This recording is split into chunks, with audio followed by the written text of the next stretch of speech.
participar en este grandioso evento. Hoy nos reunimos como familia, como pueblo, todos bien reunidos acá para no dejar perder nuestras tradiciones, nuestros ancestros, para recordar a tantos momentos que se han olvidado y dejado en este territorio, en este espacio. Es un momento que hoy vamos a disfrutar, una tarde muy amena para todos ustedes. Les cuento que se van a llevar un momento muy agradable. Tenemos un libro de 20 narraciones literarias que intentan describir lo que fue la unión en el último tercio del siglo XX. En torno a esto les cuento que la Corporación Unión Verde, en compañía de la línea Emprender Turismo, viene desarrollando un entorno muy lindo que es no dejar perder nuestra ancestralidad y las raíces montañosas y no olvidando nuestras historias que marcan nuestra realidad. Sean pues bienvenidos a este sencillo y acto de un gran evento. Como orden del día tenemos, primero invitamos a Juliana Estrada, la coordinadora de Emprender Turismo.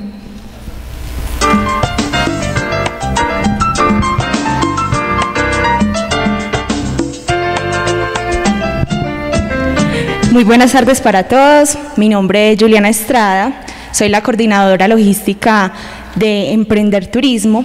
Trabajamos en conjunto con la Corporación Unión Verde, con el líder Marco Vallejo, y queremos resaltar todo lo que tiene que ver con las tradiciones de nuestro municipio. Desde Emprender Turismo queremos que se trabaje la cultura y el patrimonio, por eso es tan importante este tipo de eventos para nosotros. Muchas gracias a la administración municipal, al señor Juan Carlos Vallejo por la invitación, a todos ustedes por acompañarnos y esperamos disfrute de este libro, Aquí nacimos. Y los invitamos también a conocer una parte de la recolección de información que hemos realizado hasta el momento y que es un trabajo para toda la comunidad unitense. Bienvenidos. Un saludo muy especial a todos ustedes por aceptar esta humilde invitación. Señor alcalde, ¿me puedo quitar el tapabocas? Aquí no estoy como lejos, ¿cierto? Eso no deja hablar. Aceptar esta invitación a este modesto proyecto cultural que se llama Aquí Nacimos, en cabeza del señor alcalde, el cual de corazón le agradezco su presencia. Usted es la primera autoridad del municipio, Alexander, a los honorables concejales que aceptaron la invitación, a Mario, secretario de Gobierno, que hace parte de esta historia, ¿cierto? Y a los jóvenes de la tulpa comunitaria, a mis parientes, encabezados aquí por mi tía, Selmira Tavares. Tengo tantas cosas para decir que no sé por dónde empezar. Lo primero es de pronto que yo quería tener aquí a tres mujeres muy especiales cuando me soñaba con este evento. Tres mujeres muy especiales quería tenerlas aquí al frente y no se pudo. Una de ellas, doña Tulia Mejía, que se nos fue hace 2 meses, 3, y de hecho por allá en la introducción yo tengo, rememoro la mirada de doña Tulia porque es la mujer de más edad que caminaba por estas calles hace 2 meses, y una mujer muy vinculada al tema de la idiosincrasia de la Unión por las Fiestas de la Papa, ¿cierto, tía? Usted que fue reina de las fiestas. Pero se nos fue doña Tulia hace 2 meses. La otra mujer que quería tener aquí al frente es la que yo denomino la matriarca de la cultura unitense, doña Lilia Arias. Aquí está su hijo Bernardo, que hace parte del proyecto del libro en la carátula. Ahorita explicaré por qué. Pero doña Lilia está en una situación de salud pues que no llegamos a la conclusión de que no. Una mujer que ha escrito poesía, que ha pintado la Unión. Esta semana recordaba con los amigos editores del libro, por ejemplo, un suceso como fue la llegada de Belisario Betancur a la Unión. Un 25 de diciembre se apareció así el presidente Belisario, y ese testimonio gráfico y artístico está en la pintura de doña Lilia.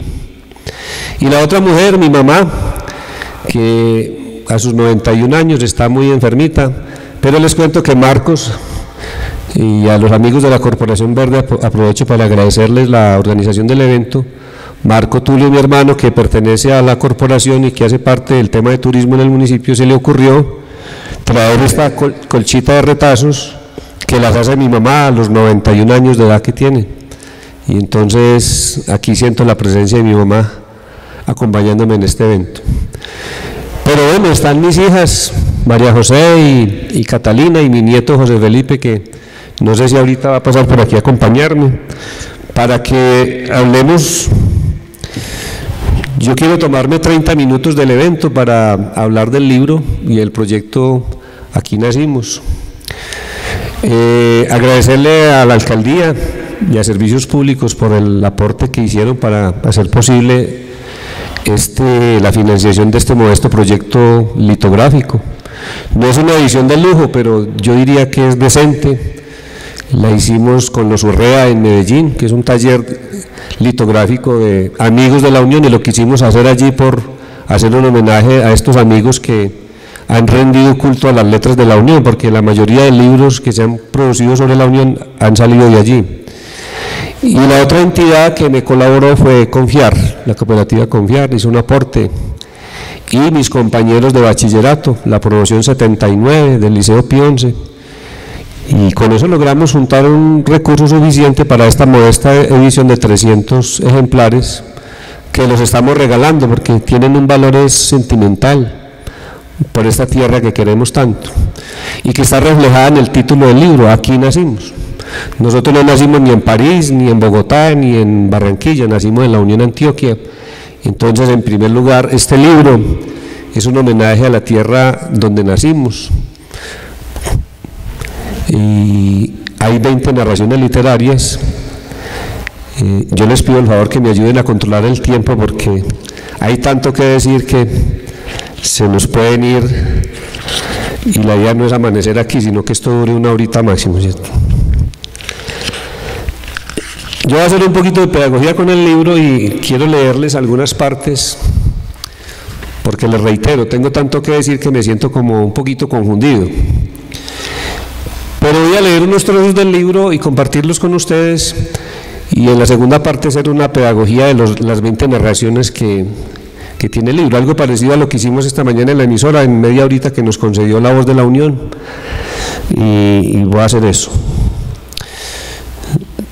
A ver, estoy como un poquito confundido, pero ustedes me van a ayudar con su paciencia.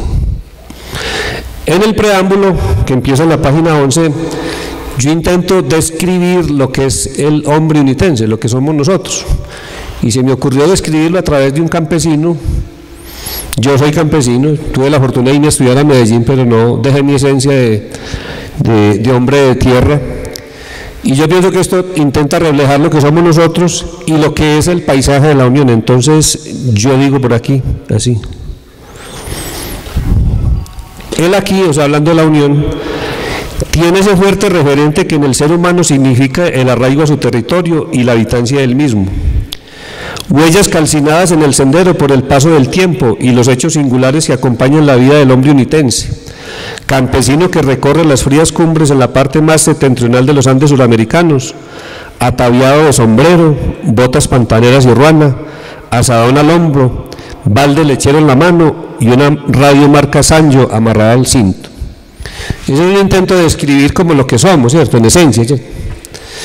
Aquí Nacimos pretende reflejar en sus relatos llanos, para propios y extraños, el sentido que el prodigio de la vida humana tiene en este fresco vallejuelo, levantado por cataclismos geológicos a una altura de 2.500 metros sobre el nivel del mar, dando a sus habitantes el privilegio de viajar por el universo, cabalgando sobre el lomo de la fantástica cordillera andina.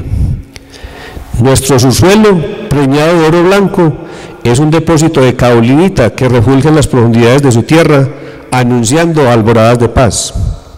El manto de suelo fue bendecido con capas de cenizas volcánicas, faz que humildes labriegos transformaron a golpes de asadón en ríos de leche y papa para hacer pródiga la despensa alimentaria de Antioquia.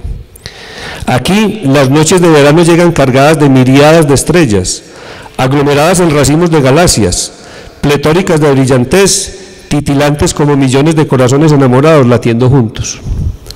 Aquí Los paisajes noctámbulos de luna llena no necesitan telescopio y los días de cielo azul profundo descubren un horizonte tapizado por una multiplicidad de tonalidades verdes en los campos, formando colchas que mutan en color y forma según el estado de las cosechas, ensamblando una fecunda campiña de un paisaje paradisíaco, donde los mismos dioses del Olimpo añorarían trasladar el locus de su monte sagrado. Yo sé que eso suena un poquito exagerado, pero es que uno tiene que querer tanto su tierra, que uno pueda decir, como decimos muchos unitenses, que este es el mejor pueblo del mundo, así no lo sea. De pronto es un poquito exagerado, pero la literatura nos permite eso. La creación literaria permite eso, y es una afirmación de lo que somos, y del paisaje azul, verde, y de noches estrelladas que tenemos el privilegio de vivir los que estamos en tierras frías como esta. Me brinco un poquito en el preámbulo para no de pronto aprovechar el tiempo. Ahora me voy en el preámbulo a lo que fue un pueblo que ya no existe, una unión que ya no existe, que es la unión de antes de los años 80. Yo personalmente me considero un privilegiado de haber nacido en la unión. Yo nací en la década del 60, en el 61, entonces conocí a este pueblo que yo describo aquí. Fuera de que me tocó vivir la década tal vez más violenta, siendo alcalde, siendo profesor, siendo concejal, la década más violenta de la Unión y más desastrosa, que fue los 90. Dice: para los unitenses que tuvimos el privilegio de nacer antes de los años 80, es un deber dar a conocer a las generaciones actuales, como ejemplo de vida, que hubo un pueblo de gentes honradas, pacíficas y solidarias. Quiero recalcar esas tres cualidades de la unión de antes de los 80. Un pueblo de gentes honradas, pacíficas y solidarias. Y contarle a los muchachos que están aquí, muchachos que hoy incluso tienen mucho protagonismo en la vida social y política de este pueblo, que tuvimos el privilegio de vivir en un pueblo donde no había que cerrar la puerta, que la cerraba el último que entraba, y que usted podía amanecer si de pronto los tragos lo vencían en un andén del pueblo, y simplemente lo cobijaban, le recogían la plata y sus papeles y al otro día se los entregaban. Literalmente esa era la unión de esa época, ¿cierto? Que en ese pueblo fue posible el primer ejemplo de tolerancia y convivencia política de Colombia en medio de la violencia sectaria de liberales y conservadores a mitad del siglo XX, dado que, entre comillas, los rojos y los azules del poblado se cuidaron entre sí, alejando cualquier posibilidad de fanatismo y sectarismo alentados de afuera, que fuimos una comunidad de campesinos que sabía tomar un asadón para salir avante en la vida junto con sus familias, sudor tras sudor, surco con surco, palmo a palmo, construyendo su patrimonio, centavo a centavo. Este es otro buen ejemplo para las generaciones de hoy, ¿cierto? Es preciso recordar que hubo un pueblo donde el juez bostezaba por el tedio del, entre comillas, nada que hacer, y la cárcel era solamente un lugar transitorio para apaciguar las pulsaciones desbordadas de borrachos del día domingo y para guardar uno que otro ladronzuelo de cosas de menor monta cuyas condenas no superaban el llamado treintazo. Vuelvo aquí con los jóvenes. Lo que pasa es que la Unión, los pueblos en esa época tenían cárceles, cada uno tenía una cárcel. La cárcel de la Unión era donde hoy es el primer piso de la alcaldía, cárcel que me dio el lujo como alcalde de tumbarla, recordando tal vez con bronca que a mí me habían encerrado ahí con Ernesto Ríos en un paro cívico, me encerró un alcalde 50 horas, pues, previniendo pues los temas de los paros cívicos.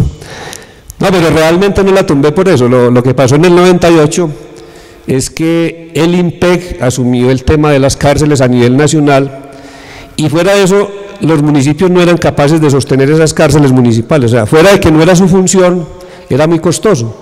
La Unión, cuando yo llegué a la alcaldía, tenía un solo preso, y era un señor del Guarango que le había metido un varillazo a un vecino, y a ese señor había que ponerle a Alexander tres turnos de vigilancia más la comida.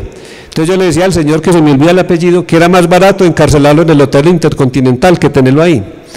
Entonces los municipios empezamos a tumbar esas cárceles, y ya los presos, pues se recurre a las cárceles, en nuestro caso el IMPEC, que tiene cárcel en La Ceja o en Sonsón.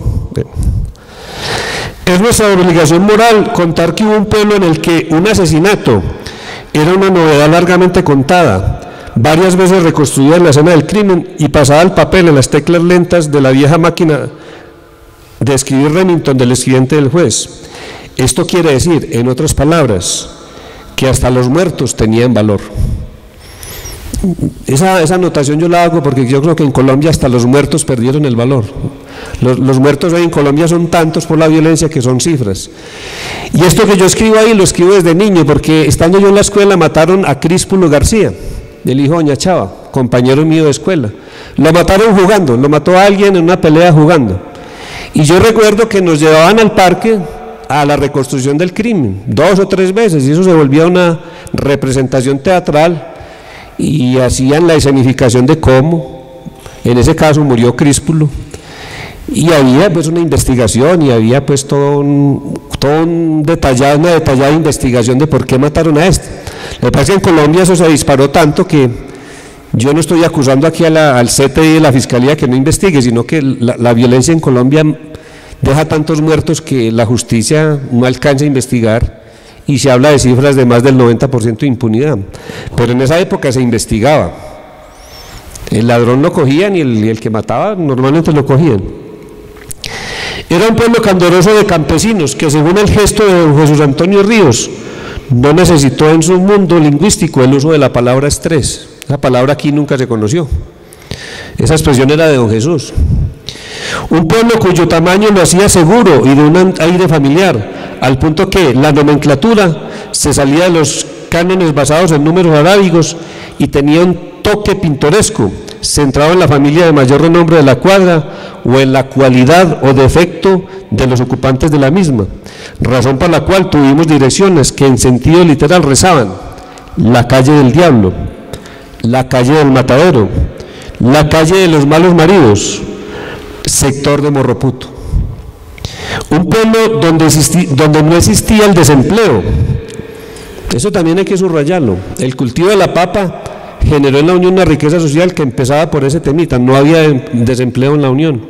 El que no trabajaba era porque no quería. Un pueblo donde no existía el desempleo gracias a la consolidación de un campo productivo donde una inteligente combinación del asadón y la fuerza mecánica del tractor se convirtió en un factor de desarrollo, el cual, en sinergia con la sui generis adaptación de la parcería bajo el modo productivo muy singular, entre comillas, de los cosecheros, cosa que se perdió hoy en la Unión, ya no existen los cosecheros, generó una riqueza social envidiable, la misma que nos hizo presumir en los años 70 que este pueblo sería el último en conocer la presencia de la guerrilla. En los 70 los pueblos tenían mucho miedo de la llegada de la guerrilla, y en la Unión decíamos todos, este es el último pueblo, porque partíamos de una premisa de que la guerrilla existía en zonas donde había mucho desequilibrio social, o sea, mucha pobreza. Mala interpretación de dicho fenómeno que nos daría años después una amarga sorpresa. Pero en los 70 todos decíamos eso, don Tobias. Este es el último pueblo de Colombia donde va a llegar porque aquí habíamos derrotado la pobreza. No era que éramos ricos, sino que se derrotó la pobreza porque todo el mundo tenía empleo y una vida digna. También, aquí pasa un tema más folclórico. También es un deber contar a las personas que viven allende del Alto de Ochubal y del río Uguey que aquí existe un pueblo que tiene su magia propia. Tal vez, se me ocurrió nombrarlo así, tal vez un Macondo de tierra fría, que tiene su magia propia. Me perdí. De gélidos vientos acompañados de soles ardentísimos, de fulgurantes noches de luna llena, en donde los sucesos y personajes algunas veces superan la realidad. Que así como en los sucesos narrados en 100 años de soledad, nosotros tenemos una versión propia del anciano Melquiades, con el sorprendente Mara Correa de los años 50, reparando de todo en su enclenque taller de la carrera octava.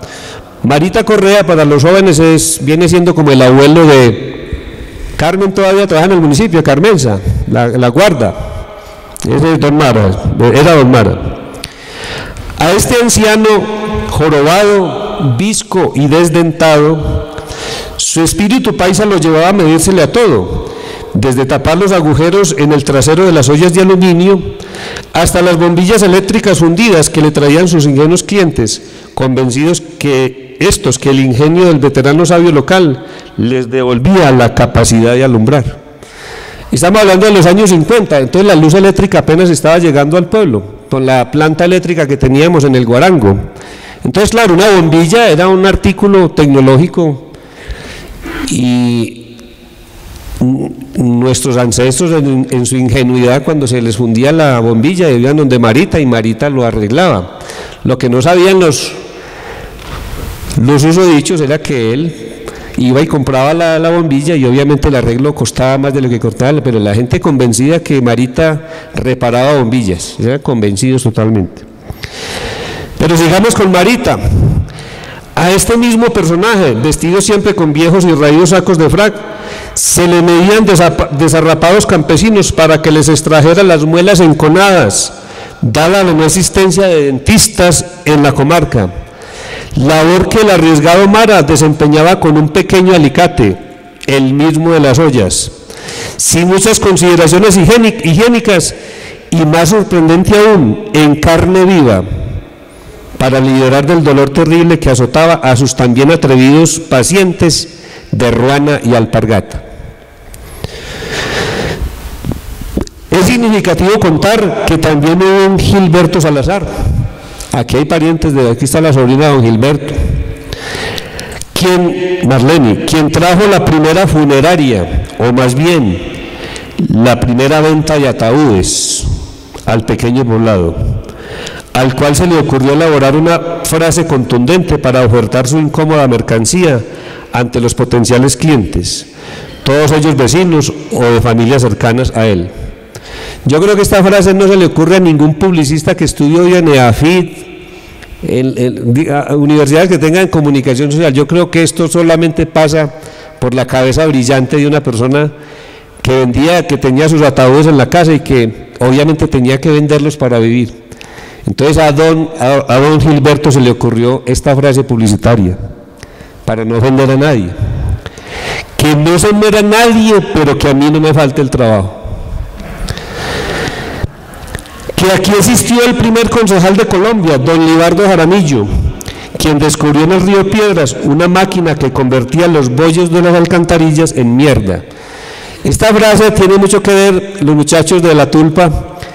El pleito del oriente antioqueño con empresas públicas es muy viejo. Antes del Peñol, la Unión tuvo un pleito con empresas públicas porque el río Piedras, el que pasa aquí, que llamamos río Proleche, yo no sé si todavía, pero por muchos años fue la fuente que alimentó la represa de la Fe. Entonces los concejales de los años 70 en la Unión decían, bueno, si se nos están llevando las aguas, queda EPM, y mandaban cartas y nada, eso no, EPM decía que no tenían nada que ver porque ellos cogían el agua abajo en la ceja. Entonces una vez se fue una comitiva del consejo, a EPM los invitó a que vieran, porque el argumento de la gente de la Unión, Alexander, era que esa agua estaba contaminada con todas las heces fecales y las aguas servidas de la Unión, y era cierto. Los concejales lo que no sabían es que el río se recuperaba aguas abajo y el agua, finalmente en Medellín nos estaban tomando lo que nosotros creíamos, ¿cierto? Ese es el argumento de los concejales para decirle a EPM que le ayudara a la Unión. Entonces se fueron y efectivamente don Libardo, cuando volvió, lanzó esa expresión, que no teníamos nada que alegar, porque eso allá había unas máquinas que cogían los bollos y los volvían mierda. Esa fue la expresión de don Libardo. Y se acabó el pleito con EPM, ahí se acabó. El relato también deberá remembrar a don Antonio Jaramillo, conocido también como el señor Caravana. Gracias, Bernardo, por esta que se la cogía a usted. Conocido como el señor Caravana. Este es un tío del doctor Alonso, quien se preciaba del regalo genital que le dio la naturaleza, cuyas características o cualidades él mismo alababa ante sus contertulios como corto pero grueso, fricciona la vagina pero no afecta a los ovarios. Entonces don Antonio mantenía orgulloso pues de su genitalidad, pues. Pero Bernardo, yo quiero aprovechar aquí porque me han preguntado, no, pero ¿por qué está Bernardo Ríos ahorita lo vi por ahí, estaba en la... si ustedes miran la portada que tiene, la portada está llena de símbolos. La portada la hicimos entre mi hija menor, María José, y mi persona, buscando como simbología de la unión. Y bueno, yo dejo ahí como unos detalles para que ustedes lo analicen, pero si ustedes miran la fotografía, estamos en la esquina del liceo, aunque ahí aparecemos en medio de una papera. Bernardo, una persona que yo considero en su forma natural una de las personas que mejor cuenta historias en la unión. Entonces yo le dije a él, si un día saco el libro, quiero que estés ahí. Entonces Bernardo me ha regalado 2 o 3, que incluso me obligaron a reformar el libro, unas de Pedro Gago y esta de don Antonio. Igualmente, sin ánimo pretencioso, anunciaremos que así como Dublín se hace famosa en el mundo entero por el Leopoldo Bloom, que come riñón de cordero a la parrilla en una de las calles de esta capital europea, narración del Ulises de Joyce, nosotros tuvimos al Pavoroso, un personaje pintoresco que en una sola sentada y sin un vaso de agua de por medio, arrimaba a su estómago 50 jaleas hechas con pata de res de 50 gramos de peso cada una. Que tuvimos a Jairo el Atarbán, un hombre capaz de comerse crudos en un solo tirón un guacal de 30 huevos calidad AAA, el mismo que sin reparo resolvía en un arrebato de apuestas con sus amigos, que entre comillas, cocinarse en carne viva un dedo de la mano en una llama, o que se le apuntaba a realizar acrobacias propias del circo romano, como las carreras atléticas a medianoche entre la Unión y la Ceja, cargando él 30 kilos de papa a su espalda, mientras su contendor trotaba libre de tal lastre, y una docena de aficionados ebrios a bordo de motocicletas le daban coba falda arriba de la curva del Tabor. Y eso que aquí me faltó contar de una vez que salieron borrachos de las cantinas, cuando se daban las cantinas a las 12 de la noche, y una ratica salió del alcantarillado por ahí por donde don Félix Martínez, y estaba Jairo el Atarbán, y él hizo la apuesta que si cogían la rata se la comía viva. Les cuento que se ganó la apuesta. Se la ganó. Jairo ya se murió en Santa Rosa, y yo he leído algunos textos que le han escrito a Jairo el Atarbán, pues digo el Atarbán con cariño porque así lo conocemos, yo ni me acuerdo cuál es el apellido. Arturo, que tuvo varias, Arturo Campuzano, que está por atrás, que tuvo unas historias en Santa Rosa con él. Bueno, me ayudan por favor con el tiempo que me vuelvo cansón. ¿Cómo dejar en el recóndito y oscuro baúl del olvido a don Jesús María Vallejo, que en los años 50, cuando se pasaba de cervezas en las cantinas del parque principal, parado sobre una silla, ebrio y agitado, desafiando las leyes naturales, gritaba con delirio desafiante? Esto lo decía don Jesús María Vallejo, es el papá de Ludía Vallejo, los que no se ubiquen, Ludía es muy conocida acá. Decía don Jesús María, el tío abuelo, cuando se emborrachaba. Y esta frase tiene un significado muy grande para mí, porque esta es la última expresión que le escuché a mi papá, que se murió este año de 93 años, en las charlas de familia se acordó de esta expresión de don Jesús María. Decía don Jesús María en el parque: yo soy capaz de echarme este hijo de puta mundo al hombro, el problema es que no me queda dónde pararme. O sea, yo cuando le escuché a mi papá eso me quedé perplejo. Yo ya había escrito este libro y lo reformé porque esa frase, bueno, para los que estudian astronomía, saben que alguna vez la humanidad pensó que la Tierra estaba soportada por 4 elefantes gigantes. Eso lo creyeron los griegos y creo que los romanos también. El problema de esa teoría es que no decían los elefantes en qué estaban parados, y existen los dibujos. Cuando la humanidad no sabía que la Tierra era redonda, don Jesús María lanzaba esta expresión así, con esa elocuencia. Sigo ahí, anécdota de la cual dejo constancia que el tío abuelo no tenía conocimiento de los postulados del sabio Arquímedes, ya que de joven no había colegio en este vallejuelo, por lo que queda descartado que conociera al respecto los postulados científicos del gran matemático y astrónomo griego. Igualmente, es menester contar que en esas mismas décadas existió un pueblo candoroso, el cual solo podríamos visitar. Esto es lo que yo le quería leer a doña Tulia en vida. No, perdón, se lo leí. Yo la visité un día en la casa con Beatriz, estaba Beatriz con ella y le leí esto, pero quería leerlo pues aquí en público. Dice: un pueblo candoroso, el cual solo podríamos visitar en la fina retina de doña Tulia Mejía.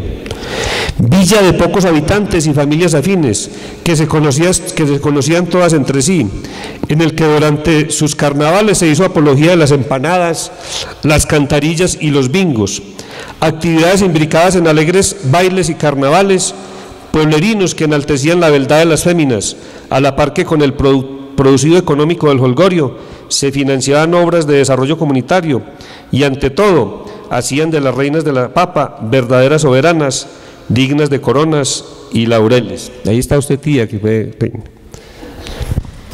Yo voy a leer algo aquí con mucho respeto porque hay familiares, con mucho respeto a esto que sigue acá. Hacer listas siempre es peligroso porque a usted se le queda gente por fuera, pero yo les cuento el secreto de este listado que hice aquí, y es que en mi trabajo, en mi queridura hacia esta tierra, por la que creo que di todo, hasta mi honra, esta lista, cuando yo escribí esto, lo hice de un chorizo.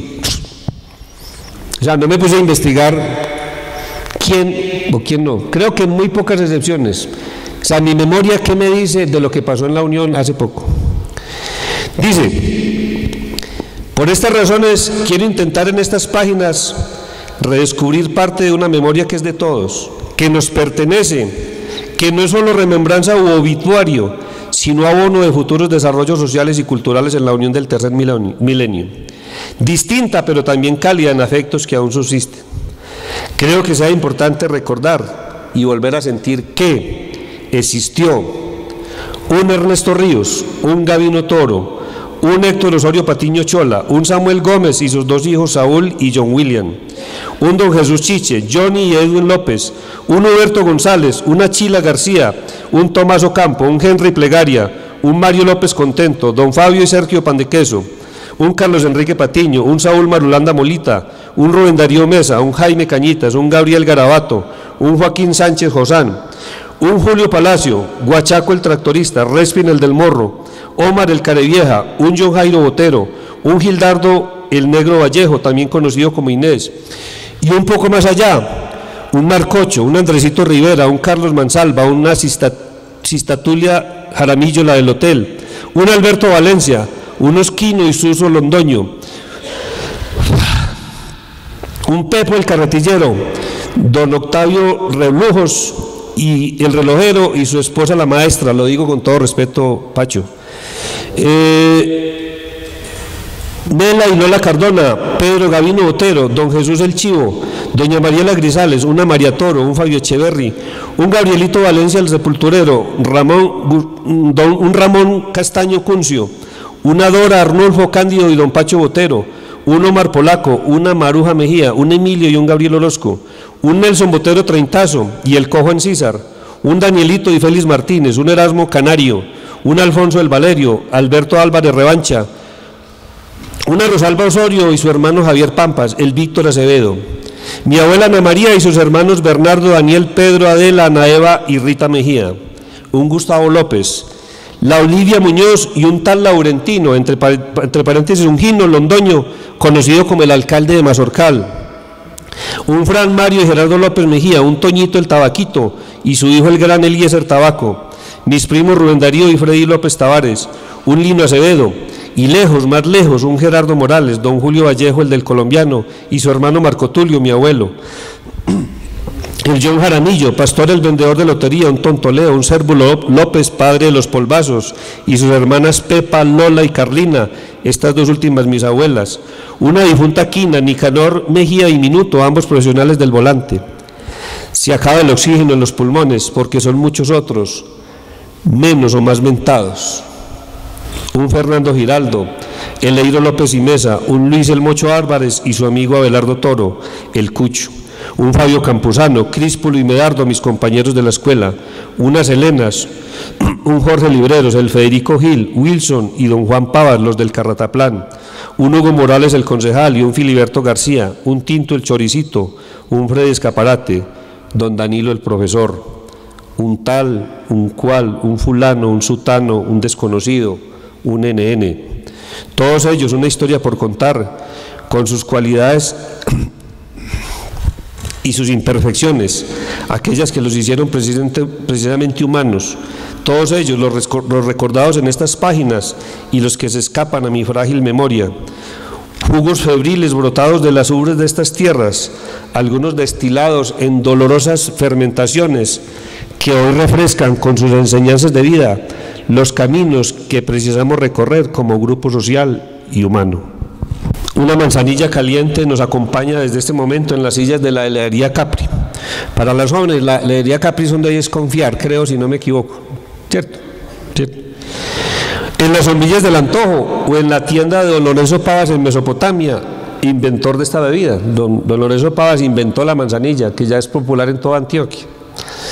Yo tengo en mis manos papel y lápiz, espero simplemente poder cumplir una dócil labor de amanuense, mientras en mi imaginación van y vienen en danza eufónica las palabras sonoras de un Oscar Ciro, un León Jaramillo, de los hermanos Ríos Arias, de Fernando Botero, Efraín Gómez, Fabio León Gómez, de Guillermo Vallejo, o de un Johnny López, para que nos cuenten lo que somos y lo que fuimos, o de un Ernesto Ríos, insinuándonos qué podemos ser. Invitemos también a Saúl Marulanda para que polemice en la polémica, en la tertulia, y a un hijo de la camada de don Rogelio Campuzano, o a un Rodrigo Madereño, para que sazonen esta conversación con suaves aromas de tierra montañera. Si quieren, en algún momento cambiamos de ambiente, podemos estar un momento en un reservado de la fuente, mientras don Misael nos regala una balada setentera en el piano de esa heladería de estudiantes y enamorados. O estar un rato en los remansos de Danilo Cardona y don José Luis, al son de un paseo de las orquestas de los melódicos o los hispanos. Pero para estos menesteres, tal vez sea mejor opción irnos para el Billar Unión de don Gavino Mejía. ¿Qué es lo que queda bien de ir al billar? ¿Eso cómo se llama ahí? Las Vegas, sí. Era un billar gigantesco de esas épocas, ¿no? Allí, mientras un pata empanada incrusta algunas bolas en los orificios del pool, no faltará el grito atronador del propietario del establecimiento que nos saque momentáneamente del hilo de la conversación. Pues él, o sea, don Gavino, frunciendo sus cejas monas, pelea con algún estudiante del Liceo Pío XI que no tiene dinero para pagar el chico de billar perdido con sus compañeros, y entonces Gavino, en una sentencia fatídica, mientras lo amedranta con un taco de billar en la mano, recio le grita al mocoso: paga o se mea. Así nos decía don Gavino al que no podía pagar el chico. Yo creo que uno se me daba del miedo, porque es que don Gavino era bastante bravo. Quizás no faltará por allí un Urrea que se nos une al Parlamento por el himno, el mismo que hoy ellos clonan como un pedazo de la Unión en la ya mítica tipografía de la calle San Juan en Medellín, donde estas y otras historias pueblerinas se recrean y conversan entre risas, mutándose a veces en letras de imprenta que perduran para la posteridad, gracias a mentes creativas y manos arriesgadas como las de Orlando Zuluaga, Ricardo Botero. Yo creo que aquí me equivoqué y Arturo me hizo caer en cuenta que el escritor nuestro no es don Ricardo Botero, sino don Antonio Botero, el de Magangué. Estoy equivocado, ¿cierto? Ahí hay un error, sí. Autor de Lejos del Nido, sí, don Ricardo, un hombre que sí es escritor, sí. Yo no sé si está vivo, él residió siempre en Magangué. Doña Lilia Arias, la gran matrona de las artes locales, Héctor Valencia, Alison Botero, el profesor Diego Toro. Yo no sabía, donde Diego se murió hace poquito, yo no sabía que escribió algo sobre la Unión hace poco don Diego. Las hermanas Hiraldo, conocidas como las quiteñas, y otros como Marcel René Gutiérrez Gómez y Johan Higuita, que don Pedro, para los jóvenes, es un hombre rico, de plata, de apellido Botero, tuvo una época su desgracia económica, pero un hombre honorable y muy querido en la población. Gago de hablado gago, galgo o gago. La última que escribí ahí, que fue una reforma que hice este año, me la contó Ernesto, que don Pedro, ya como estaba quebrado, los bancos no le prestaban fácil plata, entonces un día llegó al banco, de haber sido la Caja Agraria en esa época, a llevarle 5 kilos de maíz amarillo a la gerente del banco, y la gerente le dijo: señor, pues que yo no tengo gallinas, ni pollos, ni vacas, ni caballos. Les dejo la contamos, Bernardo. ¿Qué le respondió la gerente qué le dijo don Pedro a la gerente cuando le dio los kilos de maíz? Y ella le dijo: señor, ¿por qué ese regalo si yo no Le dije, vea, doctora. Lo que pasa es que usted me está amando mucho gallo con el crédito que pedí, entonces el maíz es para que se lo dé al gallo. Bueno, página 37, de duendes, magos y el libro rojo. Es la historia de don Víctor Acevedo, una historia para mí fascinante porque la viví desde pequeñito. Mi papá fue un gran amigo de don Víctor. Pero digamos, para ubicar las generaciones de ahora, era un pueblo donde no había médicos, entonces la gente iba del curandero, y el curandero de don Víctor. Fuera de eso, don Víctor tenía la capacidad de adivinar quién se robaba alguna cosa en el pueblo en unas poncheras de agua. Entonces la gente no iba donde la policía, sino donde don Víctor. Conozco esa historia. Y les voy a contar algo. En alguna parte muy lejos de aquí me pasó un suceso que un estudiante me dijo que la vida mía parecía una novela. Todo el mundo hablaba aquí de un libro esotérico que tenía don Víctor. Mi papá fue muy amigo de él, conocía el libro. Entonces yo termino en esta historia metido por dos razones que son verdad, no me la van a creer. Una es que don Víctor tenía una papeletica y un polvo blanco que aliviaba todos los dolores. ¿Sí o no, tía Selmira? Bernardo, ¿quién más conoció a don Víctor aquí? Por allá atrás, Luz Elena. Entonces, dolor de barriga que hubiera, cualquier cosa, una papeletica. Y yo recuerdo porque el niño sacaba la papeletica y eso aliviaba todo. Dicen en esa época que los laboratorios farmacéuticos le daban plata a don Víctor para que diera esa receta y nunca la dio. Don Víctor, antes de morirse, que se murió en el cementerio, ahí cuento la historia, lo dejo para que lo lean, le dio la receta a mi papá. Eso es verdad, eso es cierto. Y mi papá, como yo me fui a estudiar a la universidad, mi papá vivía orgulloso que el hijo estaba estudiando y precisamente química. Entonces un día mi papá me dijo, mi hijo, le voy a regalar la receta a don Víctor, yo la tengo. Pero nadie me ha ofrecido plata por ella, de la diferencia. Y lo otro, extrañamente, lo confieso aquí, yo fui una época ateo, ahora soy otra vez católico. Extrañamente, una vez conocí aquí hace unos 10 años un abejorraleño que tenía entre sus saberes y le cogí confianza y fuimos hablando y estábamos en un negocio de una tierra y un día él empezó a hablarme de don Víctor Acevedo y me dijo que él tenía el libro, que era el libro esotérico, y yo me propuse echarle mano a ese libro y ese libro le dimos buen uso en mi casa, hicimos un ritual para salvarnos del libro porque el libro tiene su magia rara, ¿cierto? Pero esa historia a mí me persiguió. Usted sabe que mi papá fue muy amigo de don Víctor, bastante. Y la receta del polvillo ese lo tengo yo, pero no me ofrecen plata por él, alcalde, a ver si con eso salvamos las finanzas del municipio. Página 47, al cielo se llega con los pies descalzos, es el cuento más largo del libro, que tiene solamente 2 renglones verdaderos, que fue una situación que me la retomé de Gildardo López, que es de San Miguel Santa Cruz. Esta historia tiene mucho que ver con San Miguel Santa Cruz.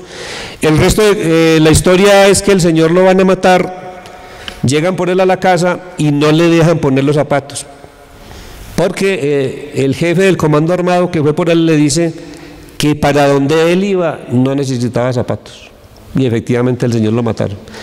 Yo recreo la historia, pues esa familia se va desplazada para Medellín y termino pues la historia de otra manera. Página 91. Por aquí está James. ¿Quién más vino hoy hace 39 años? Yo le voy a pedir el favor a James que se pare. ¿Quién más está por aquí? Es que con las mascarillas no... James, ¿quién más? Dario Humberto. Dario Humberto, James y el suscrito y los hermanos Gómez y muchos otros. Hoy hace 39 años éramos prófugos de la justicia, junto con mi primo Gildardo Vallejo, porque era, pues si nos quitan 39 años a nosotros, pues yo quedo de la edad de mi hija María José. Nos rebotábamos porque no nos habían hecho la cancha de fútbol y a esta hora, hace 39 años, nos perseguía la policía de Río Negro por cielo y tierra, acusados de lo... Esa historia se llama Chutando un balón con guerrilleros de mentiras, porque los detenidos, aquí está Alberto, porque aquí está uno de los detenidos ese día, acusados de ser guerrilleros porque estábamos pidiendo una cancha. Es más, no tiramos ni piedras, pues no era un acto violento. El asunto es que en 5 días la cosa se volvió a favor de nosotros y la gobernación reconoció que esa era una lucha justa y nos hicieron la cancha de fútbol. Pero es un hecho histórico que cambió un poquito la mentalidad de la Unión. O sea, entendimos que la protesta a veces era necesaria, pues una protesta civilizada, porque nunca hicimos un daño. Pero nos paramos a jugar fútbol en la carretera, alcalde, y si usted le hubiera tocado, el alcalde de esa época era hasta amigo de nosotros, pero le tocó echarnos la policía porque no dejábamos pasar carros jugando fútbol, y esa pues ya fue la... Vamos a la página 119. Esta noche Ramón se envenena. Es la historia de un personaje muy cariñoso que yo quise mucho, que era Ramón, que era pintor de brocha gorda. Ramón se envenena, sí. Página 131. Ana Eva, una oda al dolor y al amor. Esta es una historia que se me ocurrió escribir el día que mataron en Santa Rosa a nuestra amiga y pariente Liliana López, Ramírez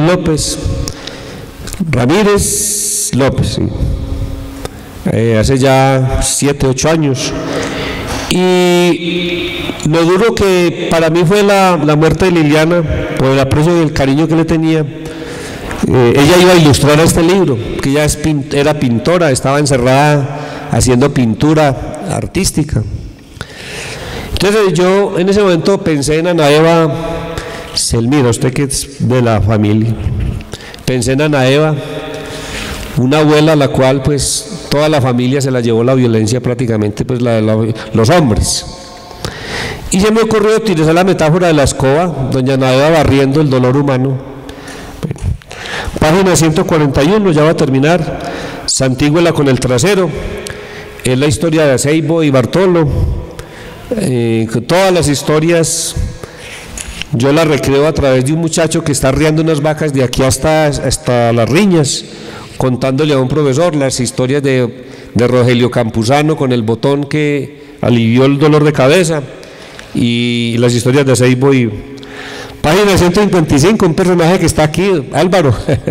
Párese, por favor, que usted es el único en Colombia que se le puede escribir esto. Soy Álvaro, no voten por mí. Alessandro, usted que lleva 2 campañas encima, y aquí quién más ha hecho política, por aquí está Diego, está Germán.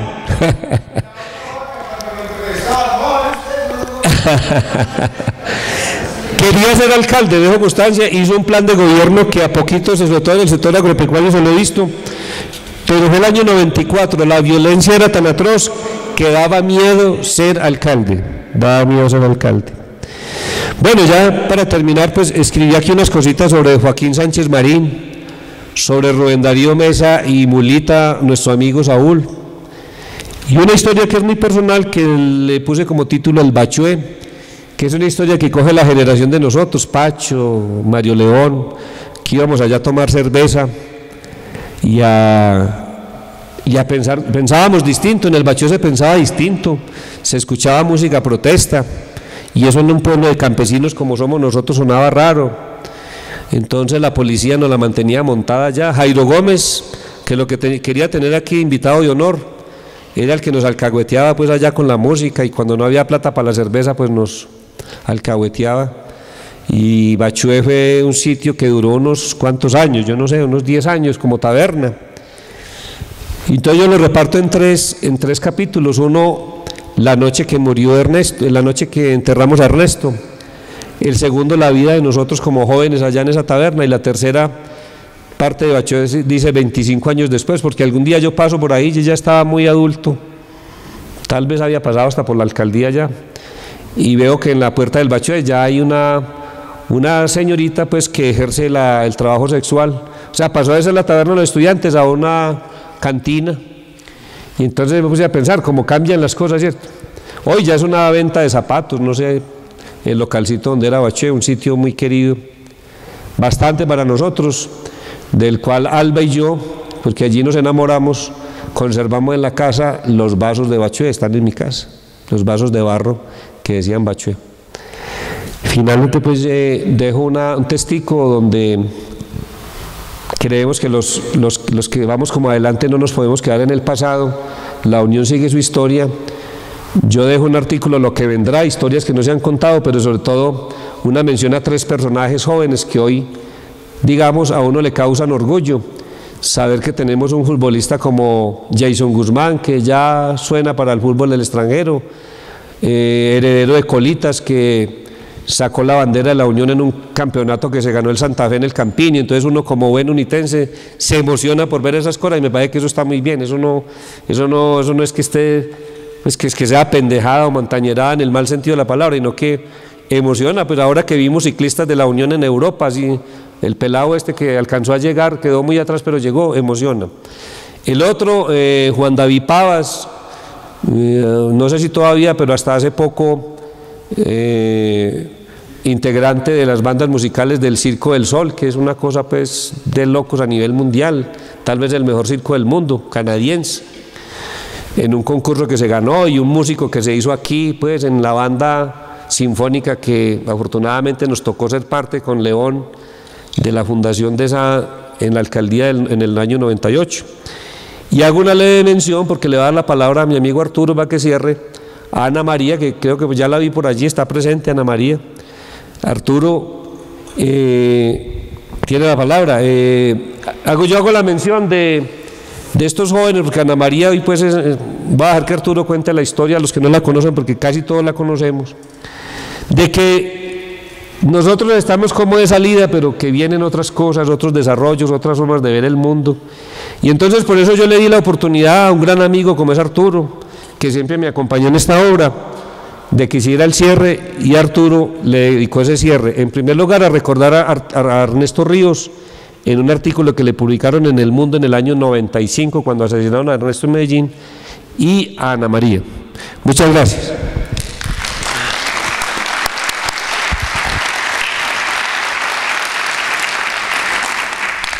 El problema con Juan Carlos es que todo lo agota, todo lo consume. Juan Carlos ya lo dijo todo básicamente, pero me dio una triple oportunidad en el libro.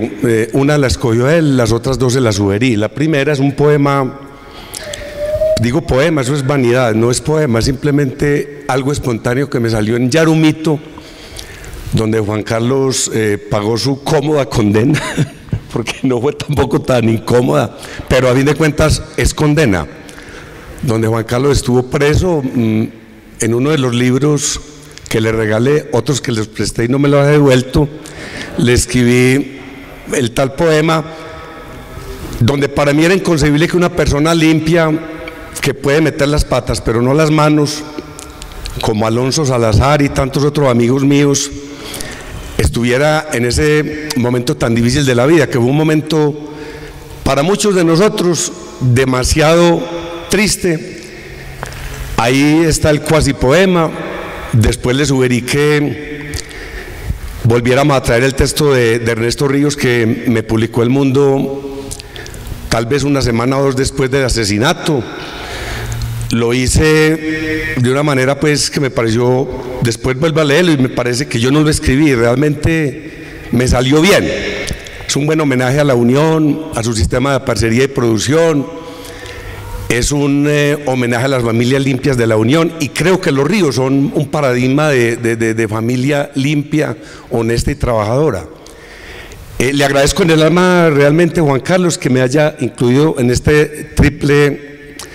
triple participación. Y por último, siguiéndole la pista a Ana María Patiño Osorio, por invitación de su padre, James, estuvimos en su concierto de grado, asistimos a varios conciertos, nos quedamos angustiados porque Europa cerró sus puertas por el coronavirus, y pensábamos ya que Ana María, en ese evento de 10 directoras grandes del mundo, no todas jóvenes, Ana María nos iba a dar la grata sorpresa de estar ya prácticamente trabajando de tiempo completo en Europa, dirigiendo una orquesta grande. No sé si se justifique leer el artículo que escribo sobre Ana María. Yo sí le pido a Ana María que se pare para verla, y simplemente decir que Ana María va a ser, a mi gusto, lo que Liliana Ramírez pudo haber sido. Ahí está Ana María.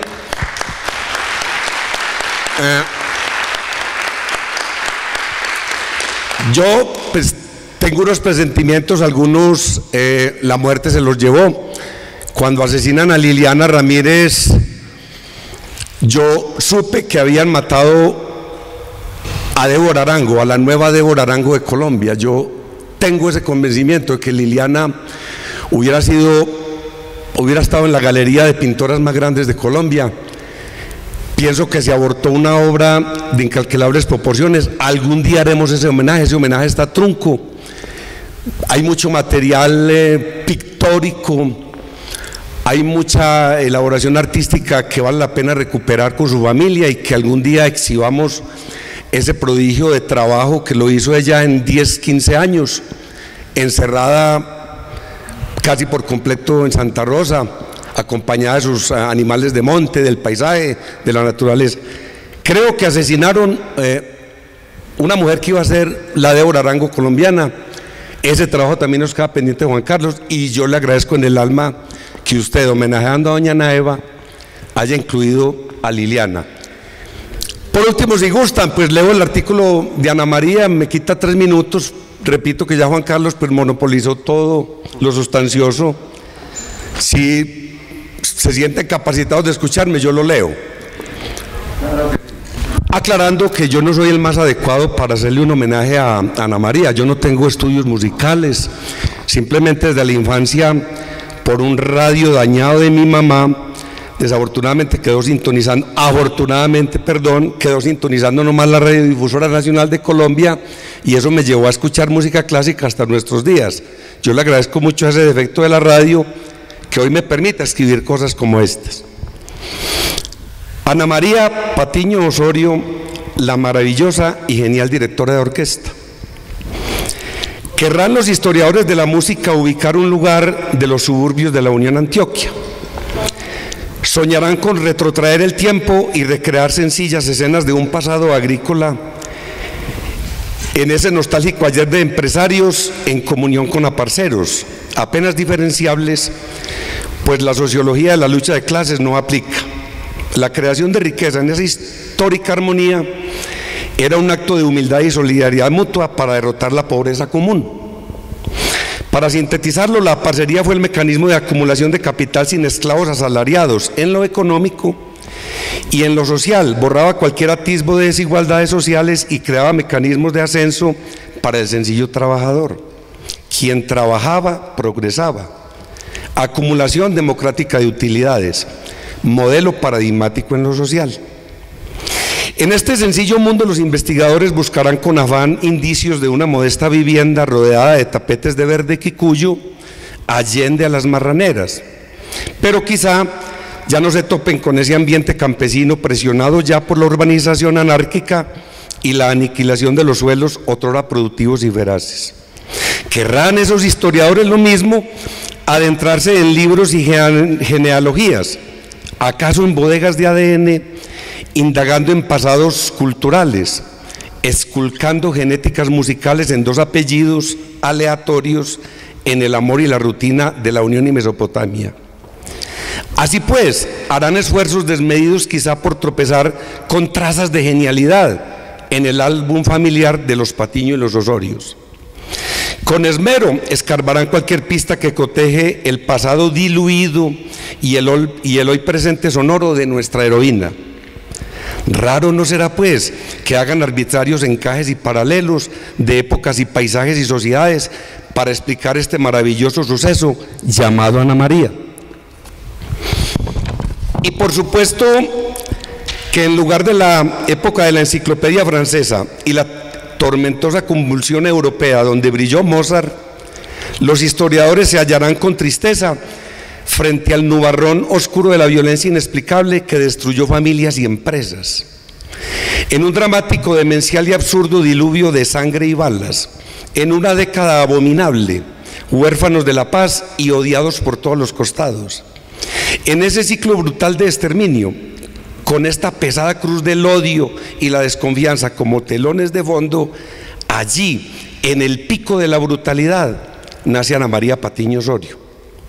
Nuestra directora de orquesta, como lo marca este destino, nace en el seno de una familia golpeada por extorsiones, amenazas y secuestros, en un final de milenio con desenlaces felices impensables. Y es aquí donde toda la capacidad de uno maravillarse deriva en el consuelo necesario de pensar que la pudrición y que de la pudrición y la pesadilla nacen las grandes invenciones, las grandes narrativas, como si necesitáramos una borrasca de sangre y lodo para perfeccionarnos. Como, digamos, pensar que Ana María necesitó para nacer como telón de fondo el infierno. Volviendo a nuestros biógrafos e investigadores, ellos no tendrán la fortuna en la Unión de documentar alguna gran escuela de formación musical o un conservatorio famoso o un padre equiparable a un Leopoldo Mozart. Discúlpeme, Hammer, si en algo lo vendo. Al menos un mecenazgo o tradición o influencia que dé cuenta de la calidad excelsa y de la precocidad cristalina de nuestra directora de orquesta. Solo se hallará en el pasado frente a humildes proyectos en ciernes, bandas sencillas municipales, autodidactas como el maestro de música John Jairo Martínez, quien le sembró el amor infantil por este complejo arte, director de la Banda Sinfónica Juvenil de la Unión Antioquia, entre los años 98 y 2009, donde ella interpretó el saxofón desde la edad de 6 años, instrumento que le regalara su tía Ligia y con el cual, actuando con dicha banda, se ganó el año 2010 en el Zonal del Oriente del concurso Antioquia Vive la Música, el premio al mejor instrumentalista, y en el municipio de Jardín en el 2010 la misma banda gana el primer puesto a nivel departamental. Con este mismo instrumento integra en el año 2011 la Banda Sinfónica Juvenil de Colombia. En este punto es obligatorio recordar que su madre, Alex, ha estado siempre al lado de la Banda Sinfónica Municipal, siendo alma fundamental para la no desaparición de este hermoso proyecto musical.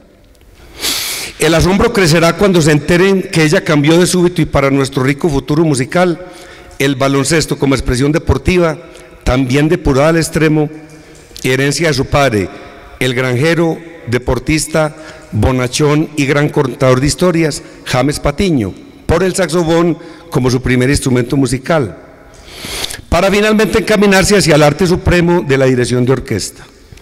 Llámese todo esto obsesión, sensibilidad o demencia. En cualquier caso, es como pensar que mi hijo Luigi será astronauta o que a mí me premiarán por una gran novela. De este pasado singular la encontramos rápidamente en EAFIT, estudiando becada gracias a su talento y el apoyo casi como hija adoptiva del primo Jairo Wilson y de su esposa Ana María Zapata, profesora en dicha universidad. No muestra señal alguna de nervios y la partitura, cualquiera ella sea, pareciera ser parte de su ADN.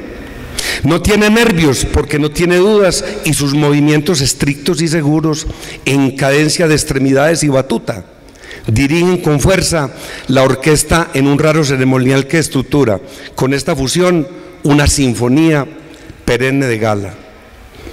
Ya en su cerebro, como bodega, anidan las partituras completas de sinfonías varias, algunas seculares. En su conversación se aglomeran las más disímiles temáticas. Lo suyo no es solo la batuta, pues ella misma interpreta por placer el jazz. Elabora juiciosas críticas de compositores famosos y entre muchos de sus preferidos es encantador oírla hablar de Bela Bartók. Pero más tarde me dirá que sus gustos, como las golosinas, dependen del momento y de la exigencia y nivel del caso. Le hace que Debussy, por ejemplo, ha ocupado por mucho tiempo esas inclinaciones o devaneos musicales, dentro de un largo listado. Hemos asistido al nacimiento de una estrella en el Colegio Colombo Alemán en 2017 y nos maravillamos con la velocidad para asimilar en pocos días la Sinfonía número 1 para violín y orquesta de Karol Szymanowski, basada justo como la Unión en textos poéticos de la campiña polaca. Hemos asistido a su concierto de grado en el Auditorio Fundadores de EAFIT, su casa académica, y un segundo flujo de lágrimas nos moja ante la majestuosidad del concierto. De nuevo, en ese mismo auditorio, un inolvidable viernes de julio del 2019, acompañada por la Orquesta Academia Iberoamericana, Ana María nos paseó por las más variadas épocas musicales, mezclando el pícaro y estrambótico cocinero del rey Rossini, pasando por el complicado concierto número 2 de Beethoven, el cual ella misma me confidenció había estudiado por 3 años, para finalizar la noche con el concierto para violonchelo y orquesta de Edward Elgar en representación de la música del siglo XX. Al día siguiente, sábado, y con la tristeza de tenerla ausente por su nuevo viaje a Suiza, presurosos nos desplazamos a la iglesia del Retiro, Antioquia, para repetir de nuevo el privilegio de la noche anterior. Es así como Ana María ha tenido la suerte de apretar la mano y recibir la tutoría de un verdadero ícono viviente, el patriarca holandés Bernard Haitink. Sí, el mismo que por décadas dirigió la orquesta del Concertgebouw de Ámsterdam, verdadero símbolo viviente o reliquia musical luego de la partida de Olivier Messiaen y Pierre Boulez, entre otros que ya se nos fueron. Como si fuera poco, el maestro Johann Schlefly, especie de juez y maestro de su maestría, muy pronto se percató de las virtudes de Ana y por su culpa ahora está en la galería de 12 directoras, no todas jóvenes, en un encuentro en París en marzo del 2020 para seleccionar la maestra. El coronavirus, por supuesto, pues ya hizo imposible este evento. China, Corea del Sur, Francia, Italia, Bulgaria son algunos de los países que tienen su directora en este evento denominado la Maestra Competition. Este solo momento de la historia de la música marcará el ascenso vertiginoso de Ana, justo allí en la Ciudad Luz, la misma de Víctor Hugo, Balzac, Solá, los impresionistas, Sartre, Simón de Beauvoir y un etcétera infinito de la cultura universal. El océano cerebro de Ana María la capacita para dirigir con su batuta el más insólito repertorio musical, y no será raro que algún día nos sorprenda con alguna complicada obra contemporánea, pues ya en Meiningen, Alemania, dirigió la orquesta de la ciudad, correspondiéndole a ella los últimos actos de la ópera Carmen de Bizet. Como los genios, ha transgredido las normas y se ha instalado en Europa en difíciles competencias de élite, allá donde se fundaron las bases de la cultura moderna. Su seguridad complementa todo un gigantesco acervo mental depurado, y tiembla uno por eso, que alguna debilidad del alma o flaqueza física nos privara de esta nueva luz necesaria. Su precocidad por momentos asusta, su oficio es de calidad excelsa, su itinerario ya anuncia algo parecido a los 3 años, 5 meses y 20 días de la epopeya de Mozart, musical de los Mozart por Europa. Por eso el enigma de la genialidad, esa espontaneidad del universo, una especie de vértigo quiebre en la selección natural, tal vez la anarquía vital del infinito, qué sé yo, un confluir de los astros o un algo inexplicable por la mente humana. Lo que sea me permite de nuevo sumergirme en las grandes orquestas del mundo y por siempre, hasta que me muera, maravillarme de la enciclopedia clásica del mundo. Gracias por eso, Ana María. Imposible soslayar la estructuración académica de Ana María. En diálogo telefónico me resume así de manera sintética su currículum vitae y su medio musical de amigos y maestros. Ya vamos a acabar, no se preocupen. Cuando ha transitado ya un alto porcentaje de su carrera de interpretación del saxofón, el virtuoso Emanuel Estrada, genio de la guitarra y ganador de varios concursos internacionales, se gana 2 becas y de manera solidaria y por amistad le ofrece una a Ana María. Y aquí se encuentra con la maestra Cecilia Espinosa, directora coral, quien, sorprendida ante la rápida evolución de la alumna, llega a pensar que Ana es estudiante de dirección. Como Ana María tiene ya la beca de rectoría de David, intercede para que ésta cubra ambas carreras en dicho claustro. Y así, cuando ya lleva más de la mitad de su pensum en saxofón, tiene que desviar su rumbo. Comillas, cambié de énfasis sencillamente, cierro comillas, nos dice, pero con tono de picardía, y se consagra a la dirección. Su preferencia por Beethoven la explica el encuentro con Roberto González Monjas. Por eso su primer concierto como profesional es la Sexta Sinfonía o Pastoral, y ya en Lucerna dirige la Segunda Sinfonía bajo la tutoría de Bernard Haitink. Resaltemos que este español, González Monjas, gran amigo y colega de Ana, es un virtuoso del violín y la acompaña en el Colegio Colombo Alemán con el concierto de Karol Szymanowski, considerado uno de los primeros conciertos modernos para violín. No se puede pasar por alto el reconocido maestro Alejandro Posada, quien siempre ha estado en los momentos más sensibles y difíciles de la carrera de Ana. Es como su faro por siempre, como quiera que podemos llamarlo, su padre musical, además que si lo pensamos bien, sufre tanto por ella como su padre de sangre.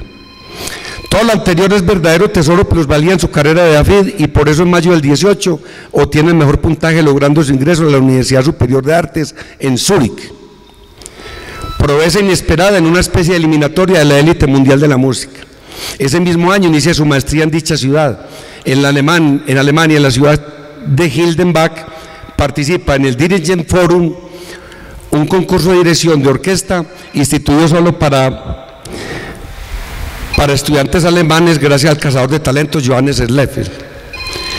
Por dar un ejemplo de la dificultad de este periplo, digamos que a los estudiantes de maestría como Ana María se les obliga en 2 o 3 meses a asimilar unas 30 obras del repertorio mundial.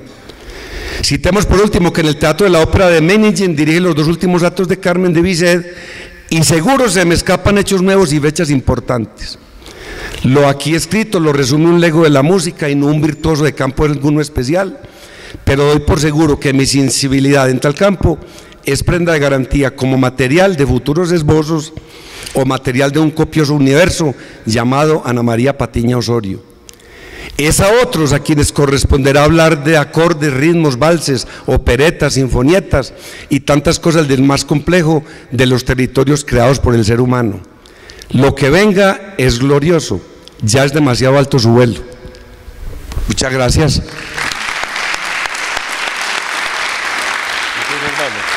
Muchas gracias, y de nuevo repito que Juan Carlos es un monopolizador de la palabra. De nuevo los dejo con él. Gracias, Arturo. No, para recalcar que para mí es un honor que el cierre del libro primero tenga esta temática de exaltar y resaltar la obra que una persona tan joven está haciendo por el pueblo que yo quiero y adoro, donde nací, donde crecí, donde me quiero morir, que es Ana María. Es como dejar esa apertura a lo que viene, que no somos solamente nosotros o que fue el pueblo de ayer, no. Todos estos talentos y flores que se abren en el futuro de la Unión me enaltecen como ciudadano de la Unión, y le agradezco a Arturo que haya aceptado hacer el cierre del libro con este texto que nos hace quedar muy bien como comunidad, como territorio, fuera de tantos otros, porque dejamos claro que la Unión tiene muchos talentos y que tenemos muchos desafíos. Muchas gracias de nuevo. Yo quiero recalcar un poquito, tenemos un poquito de dificultades con la edición del libro, entonces como hoy a las 8 de la mañana nos están entregando la primera tanda, tenemos un pequeño problema, que es mejor ser sinceros con ustedes en el pegado del libro. Los del lunes ya vendrán pues con las correcciones. En la imprenta pues hubo alguna dificultad con la pega. Si se les sale, yo les ofrezco excusas en nombre pues de los amigos Urreas, que con cariño le han puesto todo el empeño a esta obra, que con poco presupuesto la hemos hecho en la forma más elegante posible. No es una edición de lujo, pero es una edición que se hizo con cariño, entonces les pido nos dispensen esa dificultad. Y a partir de la otra semana voy a estar entregando los libros a las familias, dándonos alcance, y a seguir para adelante con un proyecto que es sacar el texto en audiolibro y en videolibro para subirlo a YouTube. Eso es el proyecto que sigue. Así que Alexander próximamente recibirá mi carta por haciendo alguna petición de tipo monetario para que saquemos adelante este proyecto de memoria histórica y de exaltación de alguna manera cultural de la Unión. Mil gracias, no sé qué siguen. Arturo como que quiere hablar más, ¿no? Ya suficiente. Hice no.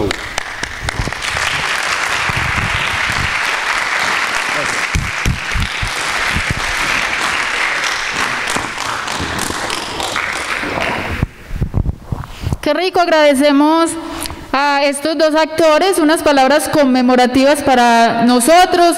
Les cuento que se llevan un tesoro para sus casas, ya tendrán la oportunidad de leerlo, de recrearse en sus casas. Ahora le damos la bienvenida al alcalde Alexander Osorio.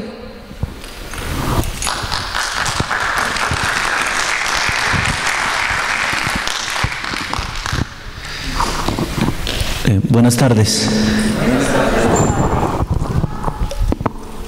Yo he estado preparando discursos desde anoche, pero estos dos maestros de la literatura nos monopolizan todos dos el discurso.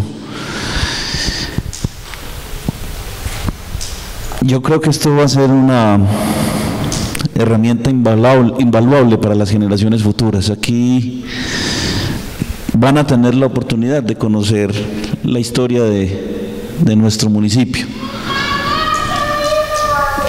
Lo que me queda aquí es felicitarlo, Juan Carlos. Hace usted un aporte maravilloso a la historia del municipio de La Unión. Ahí estoy, yo les cuento como anécdota que a veces se preguntan, pues, Alexander, ¿de dónde salió político? Se habla del Laurentino Londoño, el Tino, el alcalde de Mazorcal, tío mío. Usted es sobrino de Laurentino. Ahí quedamos. Entonces, rememora uno en el abrebocas que usted, Juan Carlos, hábilmente nos hace del libro La historia de la Unión. Y yendo pues más allá sobre situaciones bonitas del pueblo, igual también situaciones muy duras que hemos vivido, que también tenemos que recordar, ¿cierto? No en vano se plasman esas historias duras para que la comunidad onitense, los jóvenes, sepan que hay historias que no podemos volver a repetir. E igualmente las luchas para lograr conseguir los sueños a través, por ejemplo, de la manifestación y el cierre con la 19 de diciembre. Habría mucho de qué hablar. Me sentaré juicioso a recorrer nuevamente las páginas de este libro y a recorrer mucha historia que vale la pena recordar. Entonces no me quiero extender mucho en la exposición, Juan Carlos, pero sí, felicitarlo por esa bonita obra. Yo creo que usted pone en alto la tarea para todos estos escritores y gente que le guste la literatura, y lo invita a darle la continuidad a estos procesos. Alcalde, yo quisiera, antes de que usted cerrara, de pronto, que como última parte del encuentro de hoy hiciéramos un minuto de silencio, tanto por nuestros muertos como por los últimos muertos del coronavirus en este pueblo, recordando muy especialmente a Humberto y como un gesto de homenaje grande a toda esta gente que nos está yendo, que nosotros estamos obviamente en la lista, pero que es bueno que lo recordemos siempre y que recordemos siempre la tragedia en la que hemos vivido. De pronto un último minuto de silencio, yo le agradecería en el alma. Claro que sí. El evento entonces va a ser Juan Carlos quien pues me correspondió, y maravilloso que me haya correspondido como primera autoridad del poder estar aquí acompañándolo en el lanzamiento de este libro. Esto es un hijo, ¿cierto? Que se demoró, yo creo que ¿cuántos años? Por lo menos 20 años para nacer, y hoy está naciendo, y la historia nos va a decir que es un gran hombre que va a acompañar el conocimiento y el recorrido histórico para la comunidad y la cultura de La Unión. Entonces, le apostamos pues al audiolibro y al video. Sí, claro, tenemos que seguirle apostando, y yo le apuesto a todo ese tipo de muestras culturales. Entonces, no sé quién de ustedes dos va a hacer las palabras para el minuto de silencio. Me parece que es muy pertinente.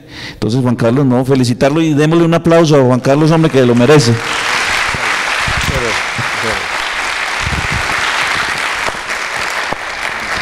No, sí, me parece, entiendo que viene un brindis.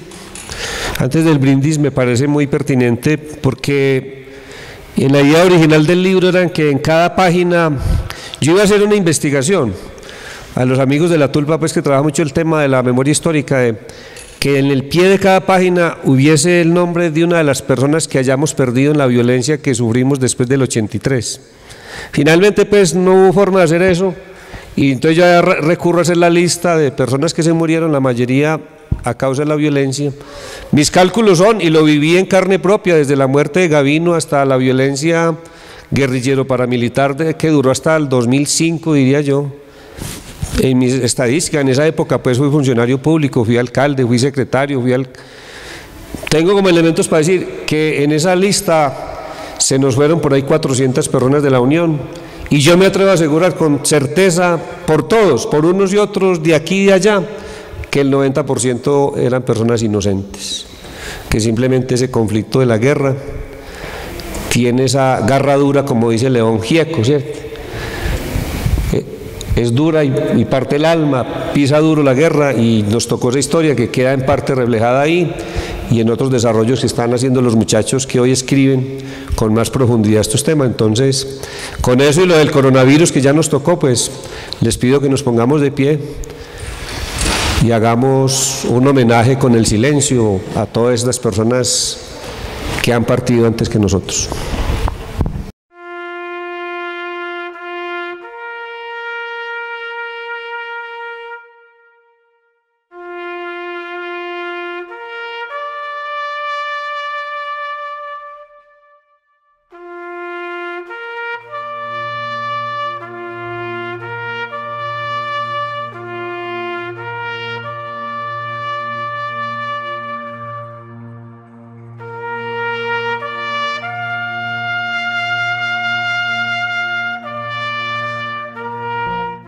Mil gracias.